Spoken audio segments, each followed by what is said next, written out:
রান্না পুজো এমনই একটা পুজো যেখানে অনেক মানুষ এই দিনটার জন্য অপেক্ষা করে থাকে যে রান্না পুজো বাড়ির প্রসাদ খাবো।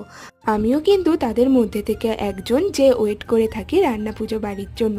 তো চলো কি কি হয়েছিল সেটাই দেখাই। এই দেখো, এটা হচ্ছে মায়ের অন্ন আর চাপ ডাল, এটাই কিন্তু রান্না পুজো বাড়ির মেন খাবার। এছাড়াও ছিল গরম ভাত, তার সাথে ছিল বিভিন্ন ধরনের ভাজাভুজি, যেমন শাক ভাজা, আলু ভাজা, করলা ভাজা, খেকসা ভাজা, কুমড়ো ভাজা, নারকেল ভাজা, আর আমার ফেভারিট ওলের ফুলুরি, সেটাও কিন্তু ছিল।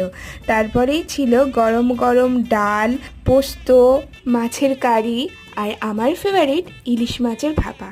এর সাথে ছিল চালতার চাটনি, নারকেল নাড়ু। নারকেল নাড়ুটা কিন্তু দেখাতে ভুলেই গেছিলাম। এই সব কিছুই ছিল রান্না পুজো বাড়ির প্রসাদ। তো আজকের ভিডিওটা এই পর্যন্ত। ভালো লাগলে অবশ্যই লাইক, কমেন্ট, শেয়ার করো।